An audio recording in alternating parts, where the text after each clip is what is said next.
data that I'm looking at appears to be on a more dramatic upslope, the positivity rate. It's now 23% versus 14% last week. There's actually I believe, a question with regard to this here shortly, so I'll refrain from further comment on this particular statistic until that question pops up. In Mclennan County, though, our positivity rate has essentially remained unchanged from last week. It's still 13%, and I would note that's down from 22% countywide in early July. So that also is signs of positive things happening here in the county. More county numbers. We now have a total number of confirmed cases of 5,164. 1,779 of these are active cases. The 7-day rolling average is also, there's also room for good news there. That is now 59, whereas it was 83 a week ago. And so, again, the 7-day rolling average is, we love averages, gives more of an indication of what is actually happening in the macro scheme of things. And so that has come down from 83 to now 59. It was in the 200s, as high as mid 200s in July. As of this afternoon, the Public Health District has received notification of 54 new cases of coronavirus. Currently 55 people are hospitalized with COVID. This is less than last week. Last week it was 63. There's currently 13 patients hospitalized with COVID on ventilators. So 13 people on the ventilators. It was 14 last week. We have 70 total deaths as of actually this morning, including 5 deaths within the last 24 hours. 2 of those were Hispanics and 3 whites. I'll move now to the, I know that Dr. Griggs in the past has commented on what is the effective reproductive number, or the RT.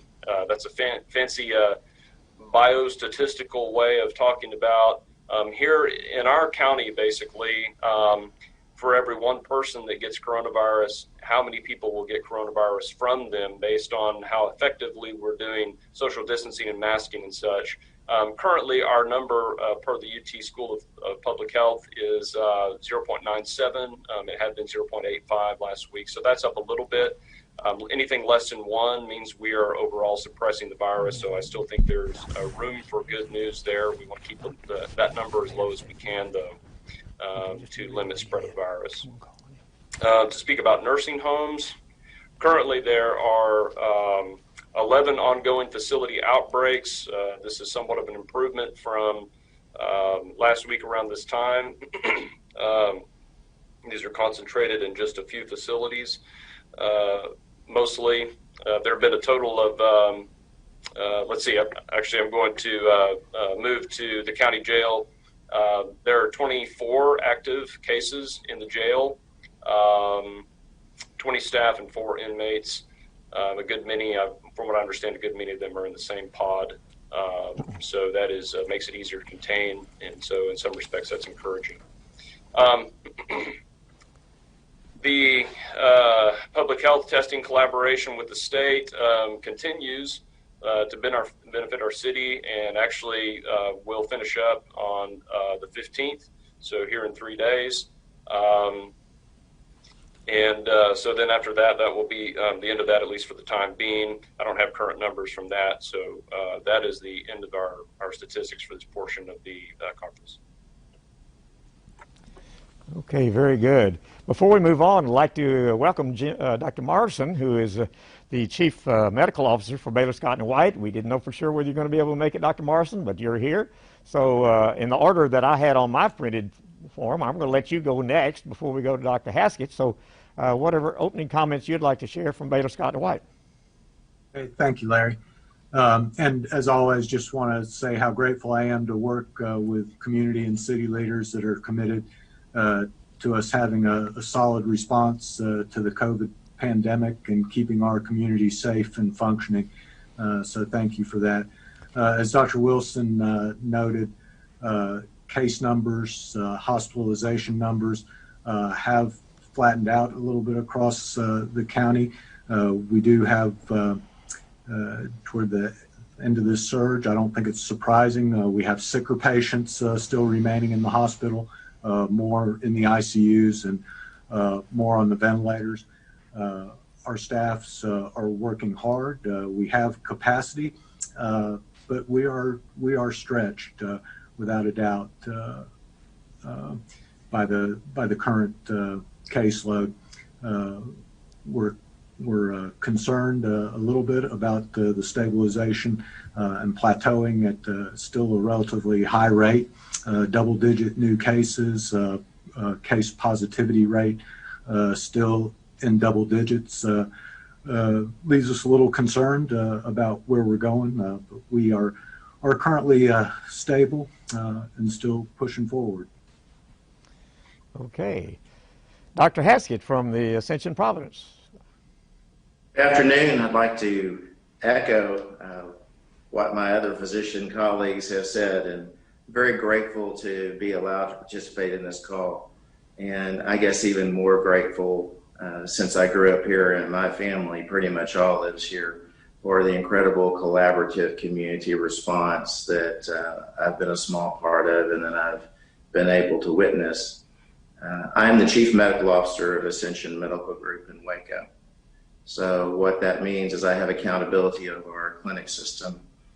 Dr. Becker, who you're used to see here, is accountable for the medical leadership of our hospital part of our network. And Brian is one of my dearest friends. I'll try to hold his place until he gets back from vacation. I'd like to change the conversation a little bit, though, about something that I think the community needs to know a little bit about, which is what's going on the outpatient network. And I'm going to tell a little bit about what we're doing here at Providence, but the things I describe are being done by our friends at BSNW and our friends at FHC as well. They may have different names or different processes, but we're all doing the same thing in a common effort to combat the disease. For us, I think it's important to know that all the networks were early into the drive-through testing. For us, it was a 10 by 10 tent in spring break. But right now, we're over 6,000 drive-through tests just in our outpatient system alone. And we're very proud of that effort and proud of our community partners, because that keeps a lot of pressure off of the hospitals, which is really what we need, is the ability for people to get their diagnosis as quickly as possible. And I think every day brings us a little bit closer to having a more democratized and easy approach for testing. We're certainly not there where we want it to be. I think we would all acknowledge that. We're infinitely better with the passage of time, and I think we'll continue to do so. We've also repurposed our Express Care location in Lacey Lakeview for what we call a complex triage clinic, which is anybody who has COVID symptoms or proven COVID disease is seen at these clinics, where we can really optimize the safety of the patient and the safety of the providers. There are various constructs: drive-through testing, drive-up testing, drive-through evaluation. There again, this is something we're all doing with our different versions of the same core message, that we're trying to keep people safe. And I think that all the networks have done a very good job of not only shutting down the clinic system because we had to, evolving to telemedicine, which has been incredible, and we've all lived to see that, and I hope the community has reaped some of the benefits from that, and now rebuilding in a fashion that we feel is clear and safe and accountable to the needs of our associates, the needs of the community. We'd like to continue to draw the heightened awareness that we all want the same thing, which is our life back. And the best way we can get our life back is through a common approach to the things that are easy and all within our power: masks, social distancing, a little bit of common sense. We'll all get there together because Waco deserves it. Thank you, sir. Judge Felton. Good evening. I don't have a lot of opening comments except to welcome Dr. Wilson, Dr. Haskett to the group. I think it's good that we're getting kind of a broad perspective from the medical community around here by having different ones come in and speak to the community. And of course, again, appreciating Dr. Morrison and Jackson Griggs for their participation in it. I've said this before, but I want to restate it because I really believe it. It's been this way a while. and I think it'll be this way for the long time in the future, that we have a real strong medical community that is very engaged with what goes on with the public in and around Mclennan County. And we're so fortunate, and also the fact that both Providence, Ascension, and Baylor Scott and White Hillcrest have a pretty deep bench, because they're with their organizations are large and across the state, and so that gives them some flexibility to be able to react to extreme things that may happen. And fortunately, they've been able to manage through this very well. And I just think we're so lucky, and I just wanted to state that. And so I'll look forward to answering any questions later on. Mayor Deaver. Thank you, Larry. Thank you to everyone for joining us today, and to those that are participating with me here today on the press conference. I will jump right into a few slides here. This is the slide that we always begin with, which is the cumulative number of confirmed cases in Mclennan County. We passed 5,000 cases day before yesterday. I want you to remember that we went from March through May with a total of 118 cases. We topped 1,000 on July 1st, 2,000 on July 8th, 3,000 on July 15th, and then 4,000 on July 27th, and 5,000 on Monday. So the good news is that we are starting to see more time pass between each 1,000 case interval. The bad news is that we have many, many more cases in our county than we really should have at this point. This slide shows new cases since June 1st. You can see that we are gradually trending down. We had a little bump in the first week of August. More public testing that we've been doing is going to yield more confirmed cases. But that's really a very good thing, because it should decrease the number of asymptomatic patients who are wandering around without knowing that they're spreading the disease. So we really appreciate everyone that is getting tested, and that testing may yield a few more numbers, but that's where the positivity rate is also something we need to really concentrate on. This is the hospitalization, as was just discussed. Our hospitalization numbers are coming down slowly, and that's a very good thing. But you will notice the gray line below, which is patients on ventilators, and it is not declining at the same rate as the hospitalizations are. So as Dr. Morrison said, we have fewer patients, but a higher percentage of sicker patients than those that are in most need, who are on ventilators. So that is something we have to continue to watch. We've talked about this before, the fact that hospitalizations lag behind new confirmed cases. It's logical, but you just need to think about that. So we've had that spike in cases back in early July. Then we had our spike in hospitalizations in late July, and that's now starting to decrease. The last thing that we have to talk about here is fatalities. And fatalities obviously trail those new cases, and then hospitalizations, and in many cases ventilators. Last week we had 16 new fatalities to report. That is the third week in a row of a record high number of fatalities in a week. We hope to see that, we hope to see these start to fall, start to see the fatality numbers come down now that hospitalizations have come down. But we also need to recognize that 16 of our friends and neighbors here in Mclennan County lost their lives to COVID-19 this past week. And we've got more fatalities to report this week. We hope we won't set another new record, but just to let you understand, and hope you understand how serious this really is. The positivity rate was mentioned a minute ago. Again, Texas is seeing a rapid increase in positivity. We were declining across the state in positivity from mid-July till early August, but the last week has seen a huge increase in those in the positivity rate. And as was mentioned, the 7-day average is now near 20. The actual daily rate was close to 24% on Monday, which is the latest data available. In Mclennan County, we were above the state average. We are now below the state average, and at about 13% on a 7-day rolling average rate. And that's a good thing, but we need to continue to get down below 10 and then below 5. I want to go back and show you one other thing that is concerning on the state level, which is look how these blue bars are the number of daily tests that are conducted, and look how much we have dropped off. We were doing about 65,000, 67,000 a day at our peak. Now we are down in the 33,000 range. We need to get those test levels back up so that we can spot these outbreaks quicker and deal with them better. That is all the slides I have. Couple of additional things I'd like to discuss.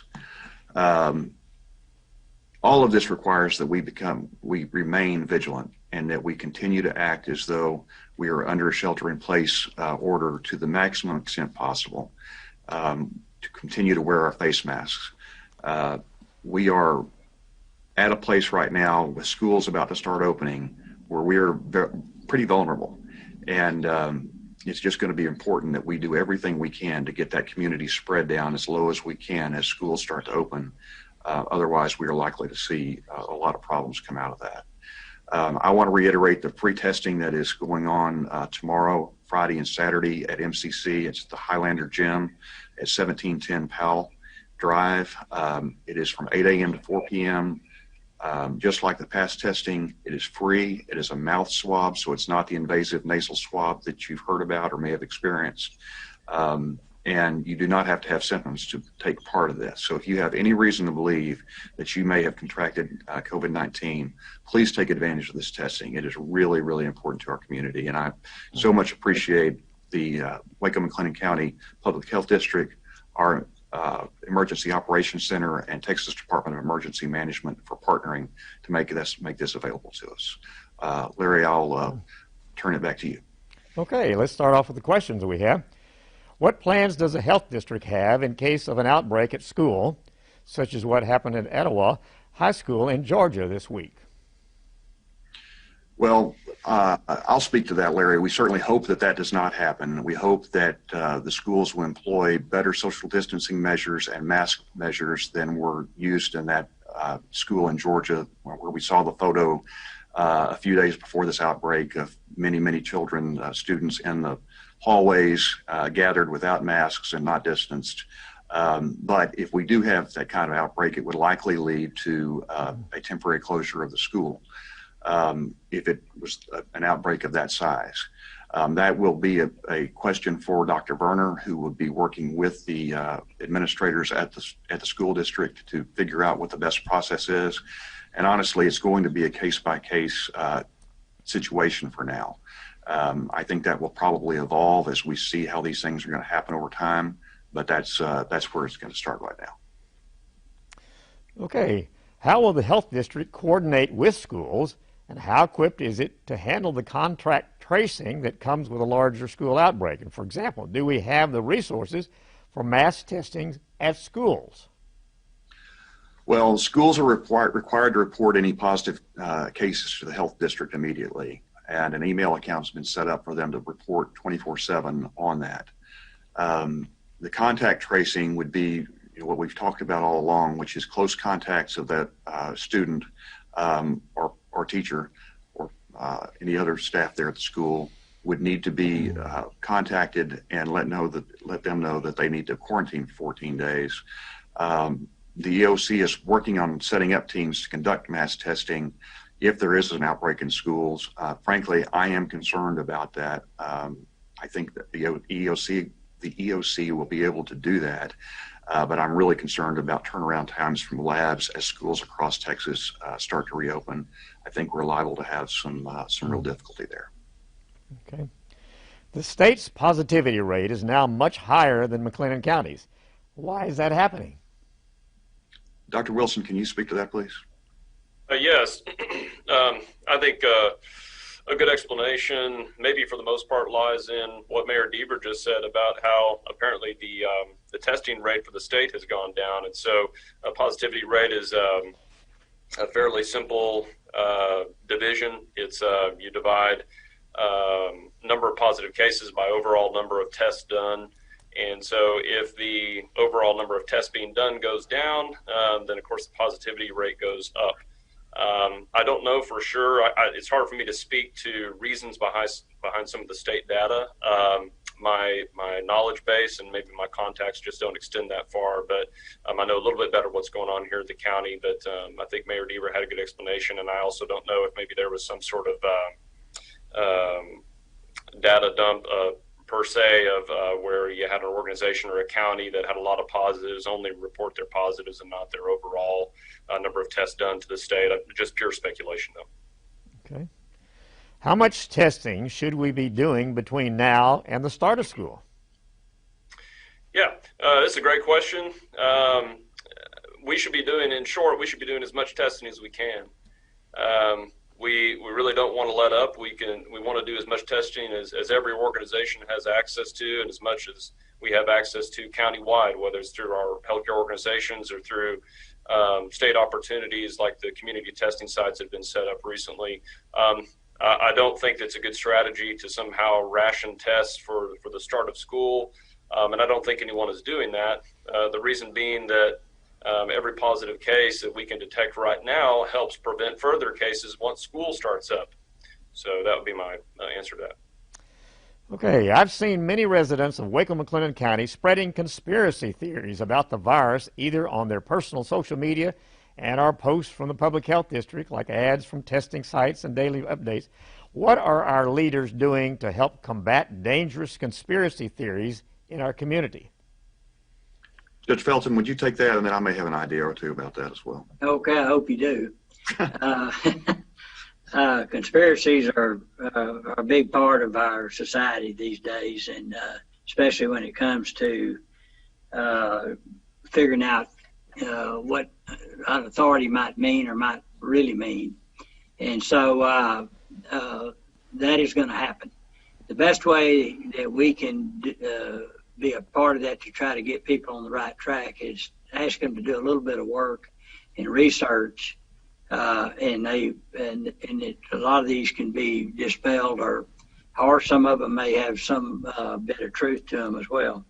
Unfortunately, when this pandemic started, it started, of course, on another continent, and there was a lot of conspiracy around that as well, and it's just moved across the water to us. And some of the numbers that were first being calculated weren't exactly right. Some might have been overstated, some understated, but that's just going to happen on something this massive and big. But I tell people, be responsible to don't believe everything you read on the internet, and try to do some research and find out the answer, or call and ask some people that you think might know. But Mayor, I look forward to hearing what your thought is. Judge, I agree with all of that. And, I continue to be hopeful that this will become less politicized. I think the fact that President Trump, for instance, has said that you should be wearing a mask should give people some comfort that they need to be doing that if they were doubtful about that before that. I would suggest that you talk to your family doctor. Talk to someone you trust who is in the medical field, who you know is following the science. That's what we are trying to do here. And also consider that this is a worldwide pandemic. Every country in the world is dealing with this. So it seems odd to me to talk about it in terms of being Republican or Democrat in terms of an election season. We are doing the best we can to try to keep our community safe, and we just ask that you do the same. Okay. 2 weeks ago, it was said that plasma from previous COVID-19 patients was being used for those currently diagnosed with COVID-19. Can or will the blood of a person who dies of COVID be donated to help treat others? And kind of on that same topic, and if a person dies of COVID and they are an organ donor, are their organs still eligible for donation? Dr. Wilson, can you address that, please? Yes, sir. Another very reasonable question, because convalescent plasma is in some cases being used to treat coronavirus infection in the hospital. I can't speak to exactly what's being done here in our hospitals, but nationwide it's been a treatment that's been used. Convalescent plasma basically is just talking about if you have antibodies to coronavirus in your blood, then we could extract those antibodies and give them to someone else to help them fight the infection. Antibodies are part of our blood that help fight the infection. The specific question that's being asked is what about a deceased person? Could we either use their blood for that same purpose as what we call convalescent plasma to fight the infection? And then also, there's sort of a separate question for, let's just say, the same deceased person. Can their organs be donated for other reasons? The answer, I believe, in both cases is no. That you can't, and I don't think that anybody would use blood from a deceased person to certainly to treat current coronavirus infection in a live person with current infection. And I don't know of any thing that blood from a deceased person is used for either, although I'm not an expert in organ donation or donation of any part of the body or blood in this case. And again, the organs eligible for donation question from a COVID positive patient. No, I actually confirmed with the Texas Donors for Life, and no, that is an exclusion, what we call an exclusion criteria, or a reason that our organs cannot be donated is if it's from a deceased person that has COVID. Okay. What is the status of the Mclennan County judicial system, and how is this impacting the court load since we haven't had trials in many months?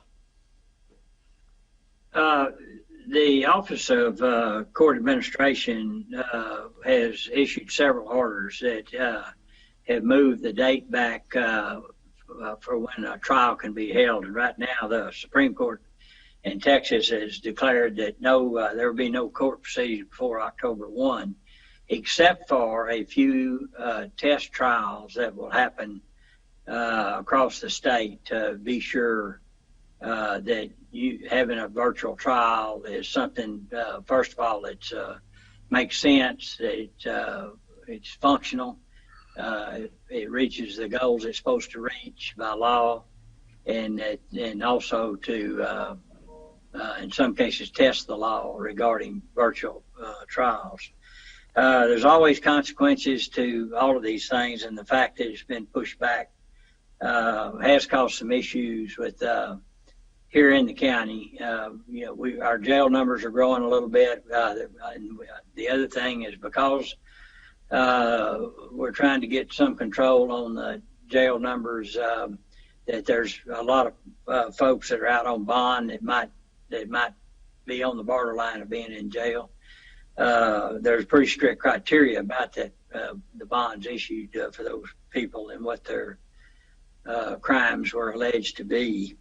And the other thing that's been that we didn't expect is the state has quit picking up what we call paper ready inmates. In other words, they've gone to trial, they're guilty, and they've got to serve time in the state penitentiary. And the state's had some outbreaks, and so they quit taking them and left them with us. So we have feeding and care of those inmates until that changes. So that's causing a backup as well out at the jail. But the other thing is the federal contracts out there. The U.S. Marshals are asking to find more places to put inmates, and we've got, I think, 271 or 2 out there today, and we've always had 200 to 300, so pretty much kind of back to normal. But those are the consequences of what's going on in the judicial system. The courthouse is very quiet around here, and it's generally bustling with activity. And so if you come in here, one thing you have to have and one thing you can't have. You have to have a face mask, and you can't have a pocket knife. So be sure to leave it in your vehicle if you have one. Thank you. All right. Tenant evictions is a hot topic across the state, with protection bans expiring. Several cities in Texas have adopted local moratorium rules on evictions that some say oversteps the authority. Other cities are offering rental assistance funding. What are the rules on eviction in Waco, and what can someone do with their landlord if they try to evict them? So Larry, we in Waco have not put in any kind of eviction moratorium other than that was imposed by federal legislation, which is about to expire. And I think we could expect as many as 50 to 75 evictions per month, or eviction cases per month, going forward if the legislation is not put back in place, which is something that has been debated. And if Congress can get an act passed, I think that it may very well include additional moratoriums. We are offering at the city a rental assistance program, and that is available by going to the covidwaco.com website and looking at resources there. The application needs to be completed, and we can help work with that. And then tenants need to work with their landlords and try to get them paid what they can. The landlords have been enduring a long period of no rent or low rent during this time, and so this is just a difficult time for everybody. Mm-hmm. But please, if you are interested and in need, look at the covidwaco.com site for our rental assistance program. Okay. Locally, how are our first responders, and kind of specifically like AMR, the ambulance service, the fire personnel, who are coming in contact with people who have tested positive for COVID-19, how are they holding up, and are there staffing shortages among their ranks? Well, we've talked about this a fair amount. I mean, these are very stressful jobs under normal circumstances, and you add COVID-19 to this, and being a first responder just became a whole lot more dangerous. We do have good personal protective equipment on all our fire department staff, and I'm told that AMR, the EMS provider, does as well. And we have experienced a few positive cases. We have not identified that any of those cases have come from dealing with the public as a firefighter that I know of. I believe that's correct. We're not sure whether some of those may have been community spread or not. But in any case, we've had that happen. AMR has had that happen as well. And it has affected a few employees at a time. But we've both had enough backup employees that we have not had any kind of shortage that would cause any problem for the public at this point. Okay. Last week, it was mentioned that it is important for everyone to get a flu shot as soon as possible this year. How does that affect our battle with COVID-19? Dr. Wilson, I'd like to ask you to answer that, but Judge Felton, could you speak to the prior question? I'm sorry, I meant to call on you that. Okay. Do you have any idea where the Sheriff's Department is on that? Well, exactly. Like I said, we're not sure exactly where some of these folks that tested positive that work for us, where they exactly got it. More indications are from community spread than any particular incident, but and where our force is in full force. We have had some people that were home for a while, especially in the jail. But those jailers are, most of them are already recovered and back working, and then patrol the same way. We're in full force right now. Thank you, Judge. Dr. Wilson, if you could speak to the importance of a flu shot this year. Yeah, you bet. This is one of my soapboxes, and I love to talk about this very topic. And so it's going to be as important and even more important this year that everybody gets a flu shot. And I know we have anti-vaxxers, and it's a political topic year after year. But if we're ever going to become of one accord on the topic of vaccinating, particularly the flu vaccine, this is the year to do it. So it's critical that this happens for a variety of reasons. One of them is we're already going to this is going to be a rough cough and cold season as it is because of this new strain of coronavirus, the COVID-19, SARS-CoV-2. So we've got a new strain, a new cough and cold virus running around that's highly infectious. We've got all the old strains of other cough and cold viruses apart from flu, rhinovirus, what we call RSV, just various viruses that cause cough and cold. And so, in other words, we've got enough on our hands without the flu. Now, these other viruses cannot, as of yet, be prevented with a with a vaccine, but as luck would have it, we do have a vaccine for the flu, and so why not take advantage of the blessing that's in front of us there with we can vaccinate against, actually, I would say, one of the deadliest of all of the common cold viruses this season, second to COVID. So we want to eliminate, really, first of all, we want to eliminate school and work absences as much as possible, and one of the main ways we can do that is by vaccinating against the flu. So that's the first reason I would get a flu vaccine this season. The second reason is because we don't know for sure how many COVID tests we're going to do, but the fewer that the more that we vaccinate against the flu, then it could be that the less we may have to do some flu tests. And so that's another reason. It may be a way that we could spare COVID tests. The third reason is that, honestly, we don't want people getting the flu. The worst year in Texas in the last 5 years for flu deaths, that particular year, in the last 5 years, 11,000 people died due to the flu. That's in Texas, and so that's not a number that we can just dismiss. And so multiple reasons to get the flu vaccine this year. Okay. All right. Is there a ban on elective procedures, or has it been lifted? Dr. Morrison and Dr. Haskett, can you each take that for your systems, please? Yeah, I'm happy to take that, Mayor. There is not currently a ban. We are subject to certain restrictions based on the governor's current orders. The hospitals are required to maintain certain capacity and resources to be available for potential COVID surges. And if we don't have that capacity, then we do have to limit procedures. I think we talked about it last week. We're not currently banning anything. We are having to manage our resources carefully. That still, under our current conditions, means that some people awaiting important procedures and surgeries are having those procedures and surgeries delayed. We're trying not to impact anybody's health long term and still have the flexibility to do those things that are truly urgent and emergent. But we still are in a situation where people are having to delay and forego necessary care because of the current level of COVID in our community.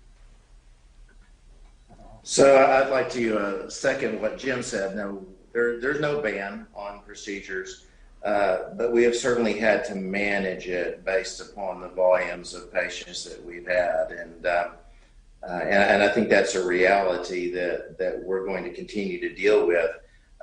These patients are sick, and they require a tremendous amount of focused care to give them the best chance of recovery, which is absolutely what we all want to do.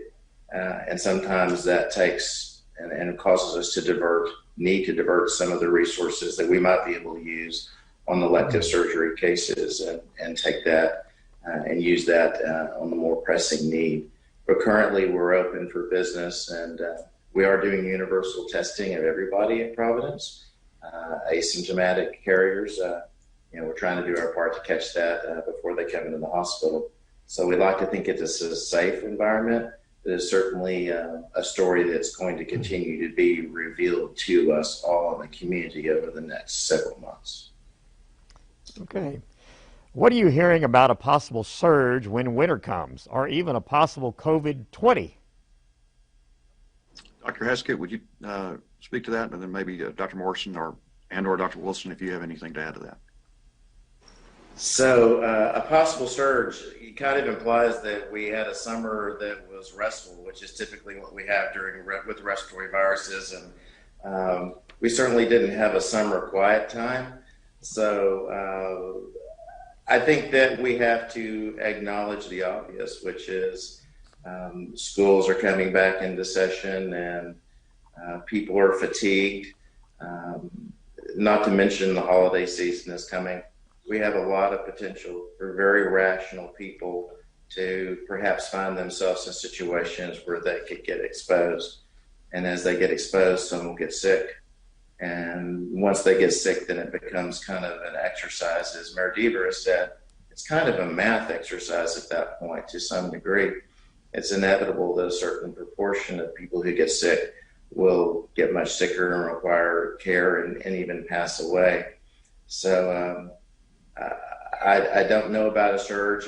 My gut tells me that we're going to have some really serious challenges over the course of the fall. Yeah, and I'll echo what Dr. Haskett shared with us there. I mean, our concern is that flu season is typically the busiest time of the year for us at the hospital anyways. Seasonal illness stretches our capacity in a normal flu season. In a busy flu season, we can have our capacity very much tested. Now we're in a situation where with COVID, we already have a significant respiratory illness that has on a continuing basis now continued to occupy 15 to 20% of our hospital beds in this county. And now we're going to layer on a flu season on top of that potentially in the fall. So that's our concern. Resources that are already stretched being further stretched in the fall.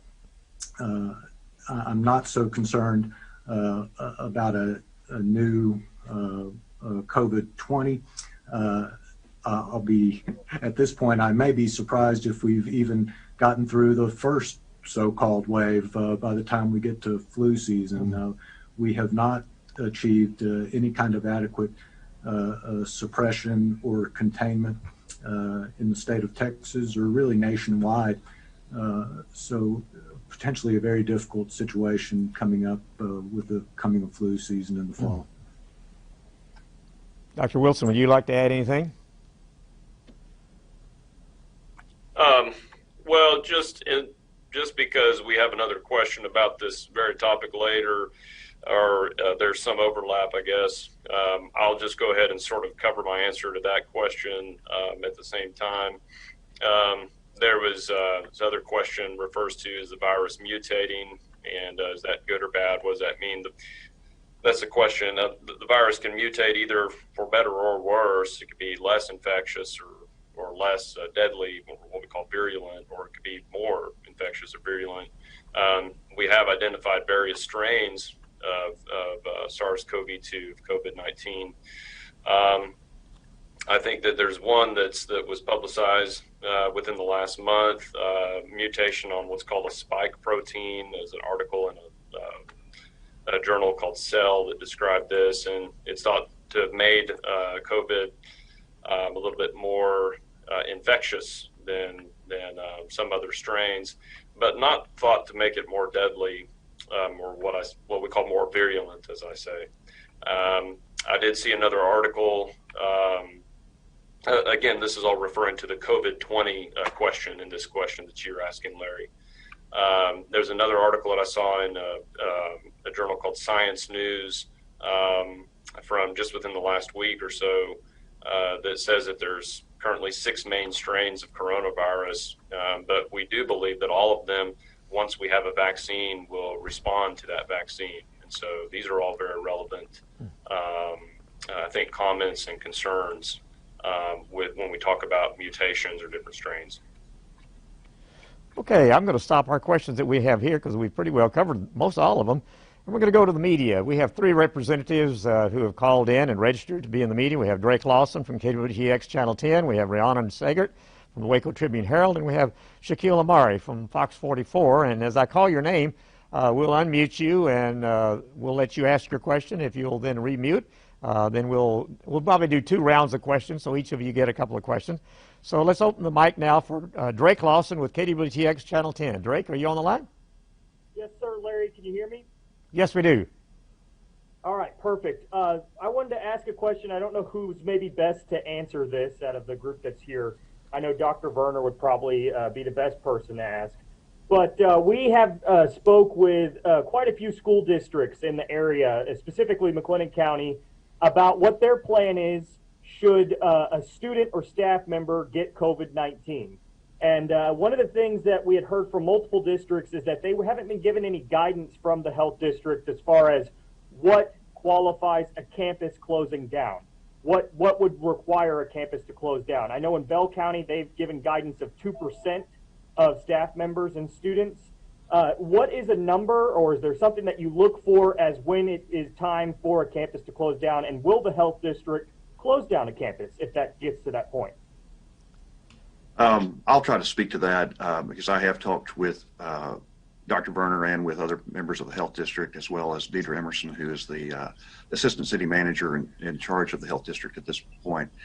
You know, the CDC has not given guidance on this, and neither has the Texas Department of State Health Services, which should give you some idea of the difficulty of dealing with this on a case, you know, on a broad basis. It really is going to have to be, for now, on a case-by-case basis. I think and I hope that the health district will begin to be able to develop some better guidelines. But with a lack of national guidance, a lack of statewide guidance, everyone is having to try to figure this out for themselves. And so I do think this will evolve over time, as I said earlier, and hopefully we will be able to provide more guidance in the near future. Okay, thanks, Drake. Let's now move to Rihanna Sagar, who is with the Waco Tribune-Herald. Rihanna, are you on the line? Yes, can you hear me? Yes. My question, clarification from something from earlier. What exactly is Dr. Verner's role in coordinating with the school district? So you're drifting in and out. As we've talked about before on this, Dr. Verner is the Mclennan County Health Authority. He is a contract employee of the Waco Mclennan County Health District, and he serves as the Mclennan County Public Health Authority under state law. And so in that role, he is responsible for making final decisions about certain health matters. And that could include closing a school, although he has said that he would work with the local administrators to figure out whether a school should be closed or what measures should be taken based on the size of the outbreak, the age of the students involved, whether it involved multiple classrooms or just one classroom. There are a number of factors that he would want to consider before taking that action. Okay. All right, let's move to Shaquille Omari with Fox 44. Shaquille, are you on the line? Hey, can you guys hear me? Yes. Okay, so Big 12 is moving forward to host football games, and Baylor is having their football game in September. So how concerned are you with out-of-town fans coming in? Do you think this will cause the amount of cases here in Waco to rise? That's a great question. Would any of our medical team like to take a shot at that? Dr. Wilson? Not really. No, I'd love to. I'll give it a stab. There's a whole lot of events that people wonder, will this sharpen the curve?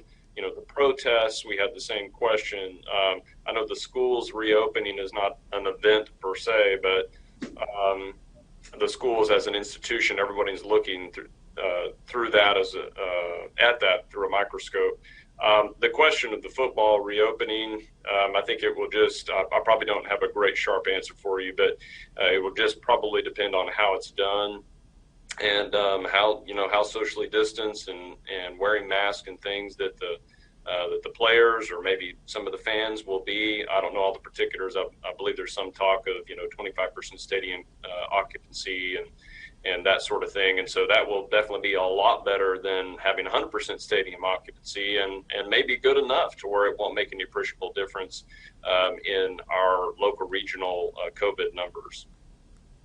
Yeah, and I will say, having talked to Dr. Livingstone, that they are planning to have the stadium limited to 25% and all the fans will be required to wear masks.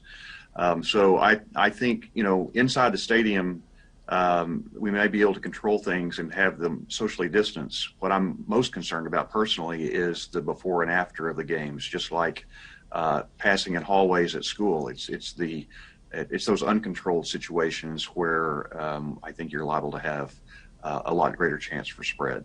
And if people would just wear their masks and stay socially distanced, I think we have a good chance that we could get through those openings or through the football games, but I have my questions about whether they will actually do that when they get into that social setting.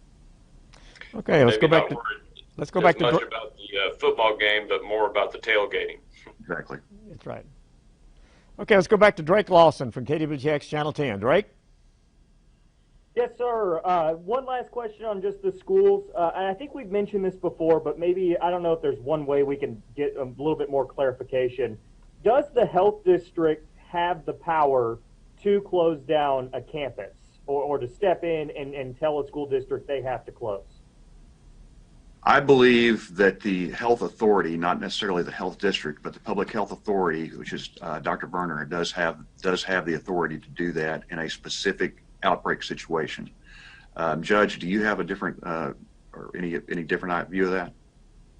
No, I thought the way I understand it, that is exactly right. He looks at every school's on an individual basis or on an individual entity basis and makes that determination. And I do believe that he intends to work closely with the school administration because there could be some kind of strategy to keep from closing it down yet to handle the spread. So that's the way I understand it as well.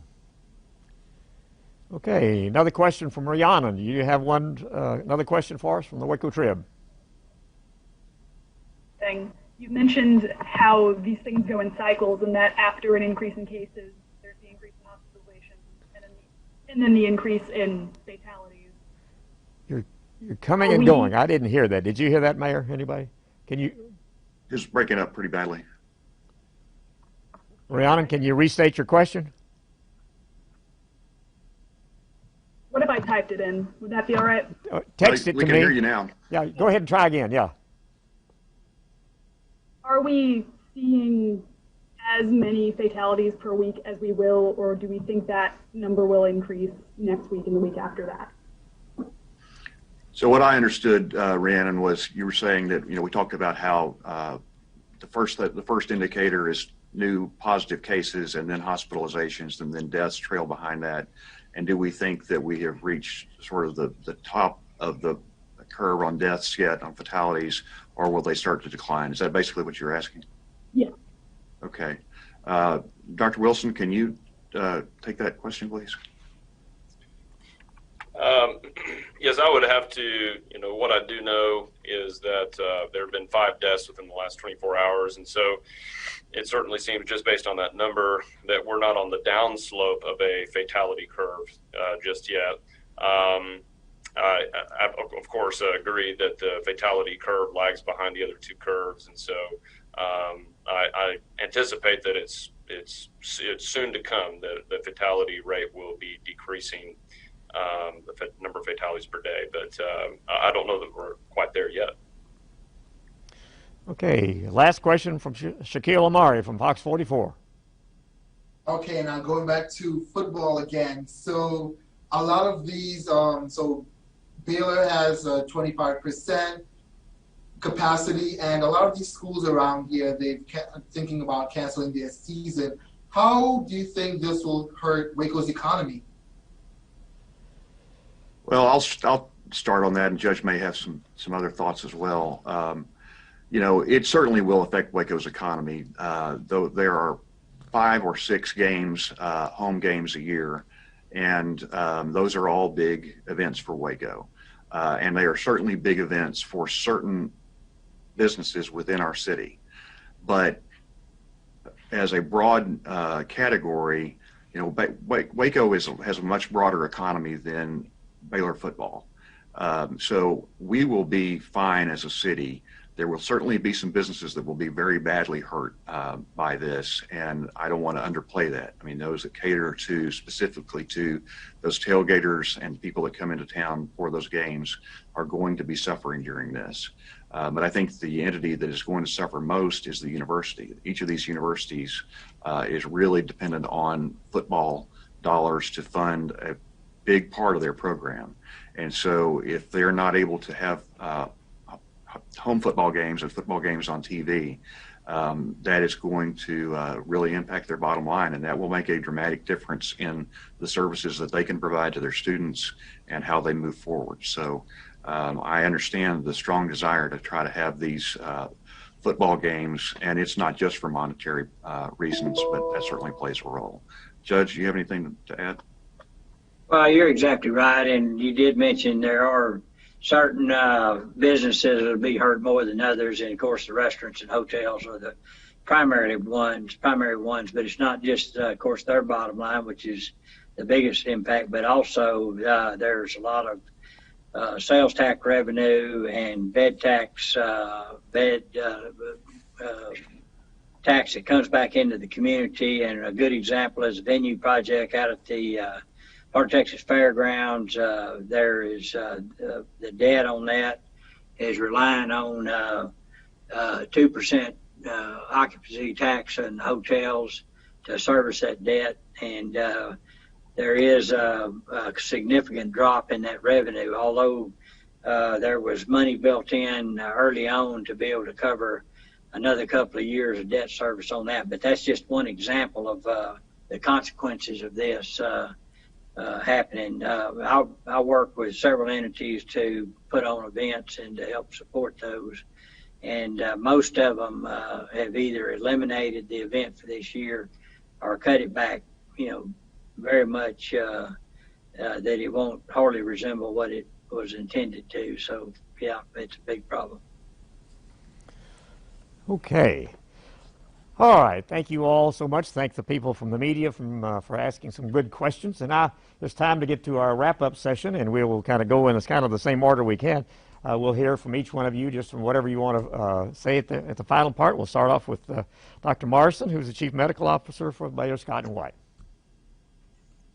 Thank you again, Larry, and just like to say thank you for the opportunity to participate, and on behalf of the thousands of healthcare workers and first responders across our community in Mclennan County, I would just ask you to please keep practicing social distancing, wear your face covering when in public, and wash your hands frequently, and let's beat this thing. Dr. Richard Haskett, Chief Medical Officer for Ascension Providence. Dr. Haskett? I'd like to echo what Jim said. I'm very grateful for the continued dialogue, and just a plea coming from those of us that are trying to represent your healthcare workers. But I would like to acknowledge one other thing just about me personally, is that I'm a Texan and I don't like people telling me what to do. I think we're all like that. And I just don't like the idea of some little bunch of proteins coming in and destroying college football and the fair and Halloween and jobs and back to school and all the things that have impacted so many people. And sometimes it feels powerless. And when people feel powerless, they get angry. And when we get angry, we react. But you're not powerless.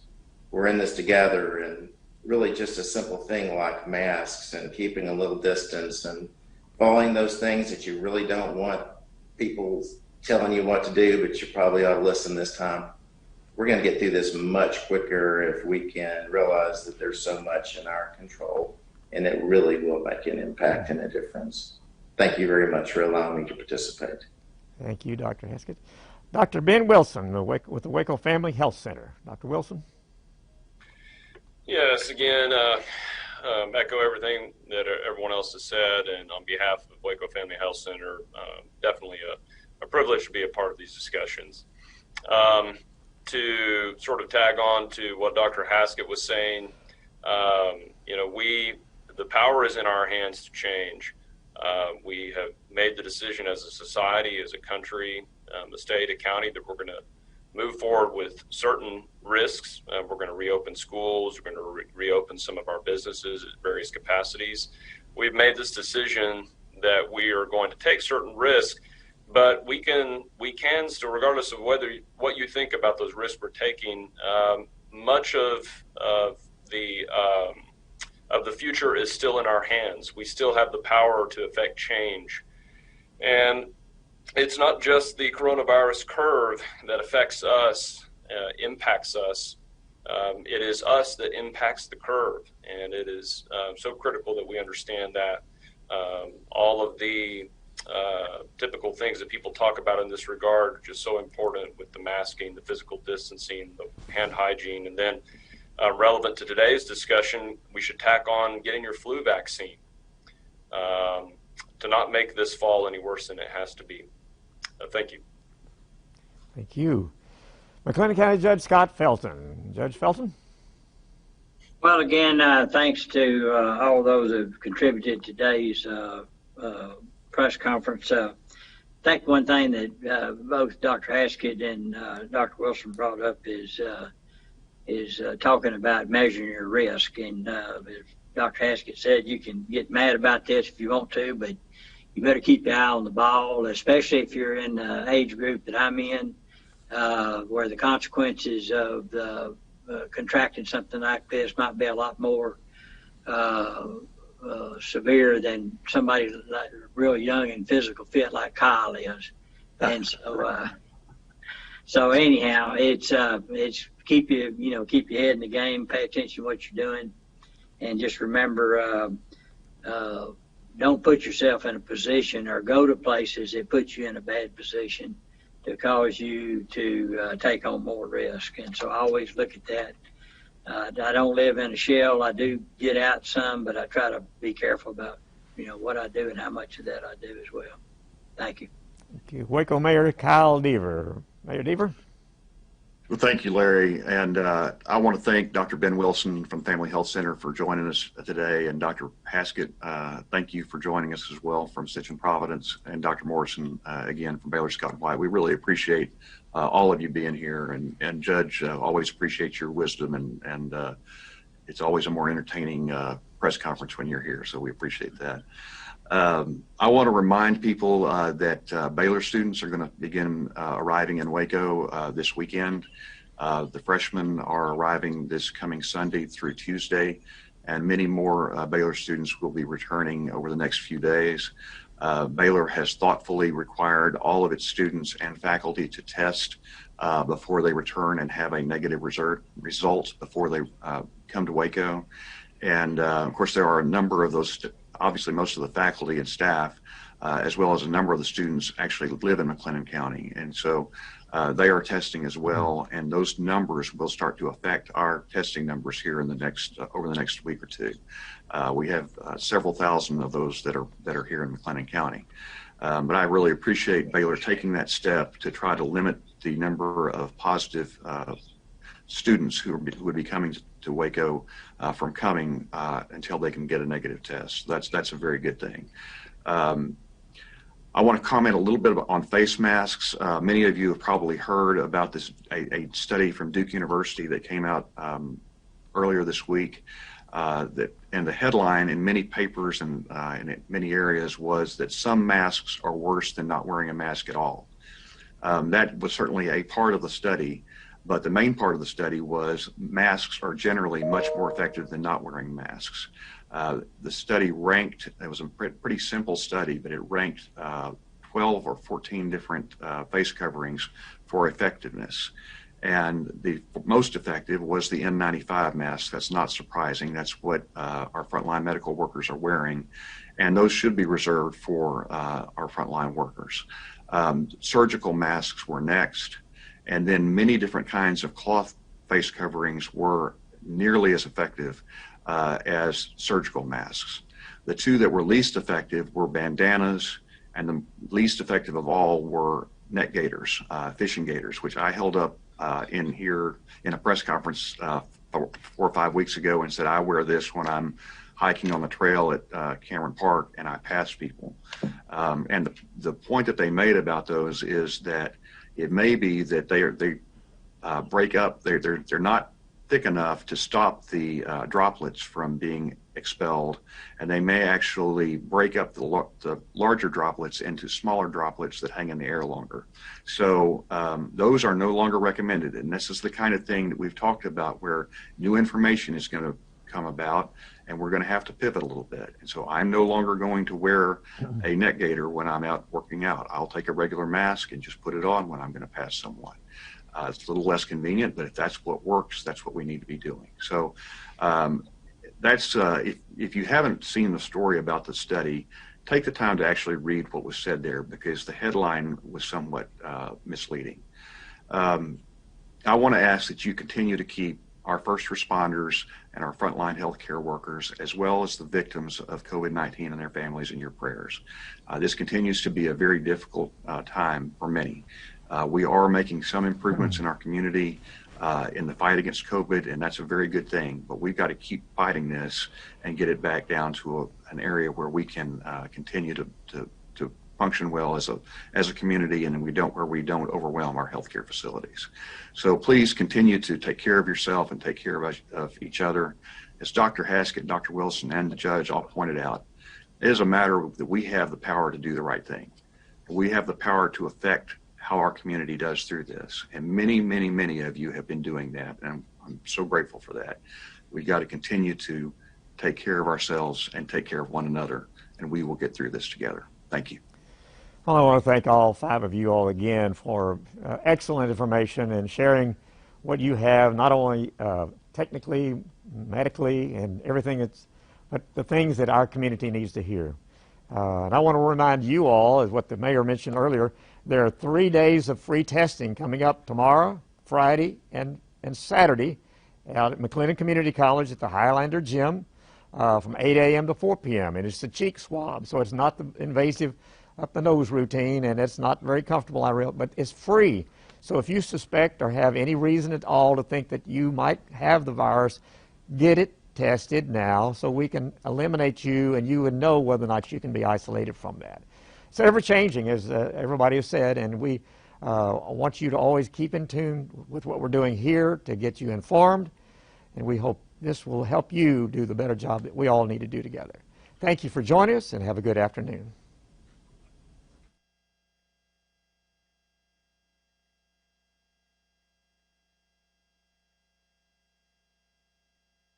Up and looked over, and I thought I could see stars.